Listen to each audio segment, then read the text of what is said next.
রাইয়ের সাফল্যে এতটা আনন্দিত হতে দেখে হিংসে জ্বলে পুড়ে ছারখার হয়ে গেল নীলু। হ্যাঁ বন্ধুরা, ভিডিওতে লাইক দিয়ে দেখতে থাকুন। অনির্বাণে যখন রাইয়ের হাতে সেই অ্যাওয়ার্ডটা তুলে দেয়, ঠিক সেই সময় রাই বলতে থাকে যে আমি একটা কথা বলতে চাই, আসলে এই কৃতিত্বটা আমাকে দেওয়াটা আমার মনে হয় না যে কতটা যৌক্তিক বা আমি এমন কি করে ফেলেছি, কিন্তু তা সত্ত্বেও আমাকে এই অ্যাওয়ার্ডটা দেওয়ার জন্য আমাকে মনোনয়ন দেওয়া হয়েছে। তার জন্য আমি সত্যিকার অর্থেই আমার বসের প্রতি যথেষ্ট পরিমাণে কৃতজ্ঞ। আজকে হয়তো বা এই অ্যাওয়ার্ডটা আমি পেতাম না, আমার হাতে থাকতো না, যদি না আমার বস আমাকে দিন রাত এরকম করে সব কাজের জন্য আমাকে এনকারেজ করতো।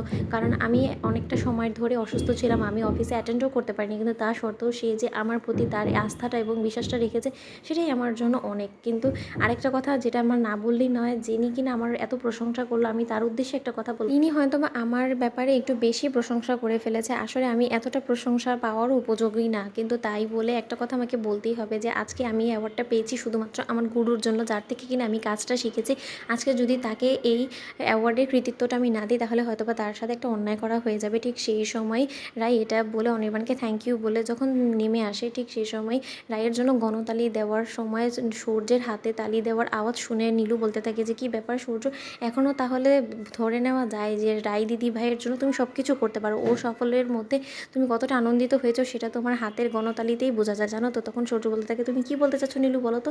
আমি এর জন্যই না কোনো রাইয়ের কোনো ফাংশন অ্যাটেন্ড করতে চাই না, জানো তো। কারণ আমি খুব ভালো করে জানি যে তোমার এই নোংরা মন মানসিকতা কোনোদিনও তুমি দূর করতে পারবে না। তুমি সবসময় এটাই ভেবে যাবে যে না, রাইয়ের প্রতি এখনও হয়তো বা আমার কোনো দুর্বলতা আছে। তোমাকে একটা কথা আমি ক্লিয়ার করে বলে দিচ্ছি, রাই আজকে যে সাফল্যের চূড়ায় পৌঁছতে পেরেছে, সে সাফল্যর চূড়ায় পৌঁছতে পৌঁছতে না তোমার কয়েক গুণ সময় লেগে যাবে, কিন্তু তার শর্তে তুমি রাই হয়ে উঠতে পারবে না। তাই নিজেকে রাইয়ের সাথে কম্পেয়ার করে আর ছোটো করে দিও না, আমি তোমার কাছে হাত জোর করে অনুরোধ করছি। আরেকটা কথা আমি বলে দিচ্ছি যে রাইয়ের সাফল্যের মধ্যে এখনও পর্যন্ত আমার আনন্দ হয়, কারণ মেয়েটা যথেষ্ট পরিমাণে কাজের প্রতি ডেডিকেশন এবং হার্ডওয়ার্ক দিয়ে কাজটা করে। তাই ওর কাজে কোনো রকম কোনো সফলতা পেলে সেটা আমাদের সকলের অর্জন। তাই আমি ওর খুশির মধ্যে এতটা আনন্দিত হয়েছি।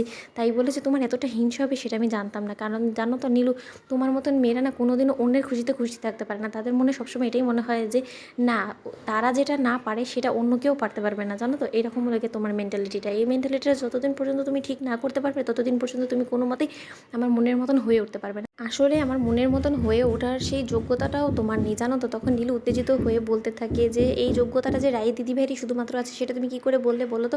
আজকে যদি রাই দিদিভাইয়ের এতটাই যোগ্যতা থাকতো, তাহলে তো অনি দাদাভাইয়ের সাথে ও ছুটিয়ে সংসারটা করতে পারতো, তাই না। তুমি দেখছো না ওদের মধ্যে কতটা দূরত্ব এসে পড়েছে। তখন এই কথা বলা মাত্র সৌর্য বলতে থাকে যে এটার জন্য কিন্তু রাইয়ের মধ্যে কোনো রকম কোনো খামতি নেই। খামতি যদি কারোর মধ্যে থেকে থাকে, ভুল যদি কেউ করে থাকে, অন্যায় যদি কেউ করে থাকে, সেটা হলো গিয়ে অনির দাদাভাই করেছে, আর তাও আবার রাইয়ের সাথে। তখন এই কথা বলা মাত্র নীলু বলতে থাকে যে হ্যাঁ, তোমার শুধু এটাই মনে হয় যে তোমার প্রাক্তন প্রেমিকা কোনোদিনও কোনো ভুল করতেই পারে না, সে তো একবারে মানবতার দেবী, তাই না। তো বন্ধুরা, ভিডিওটি ভালো লেগে থাকলে লাইক কমেন্ট শেয়ার করে সাবস্ক্রাইব করতে ভুলো না।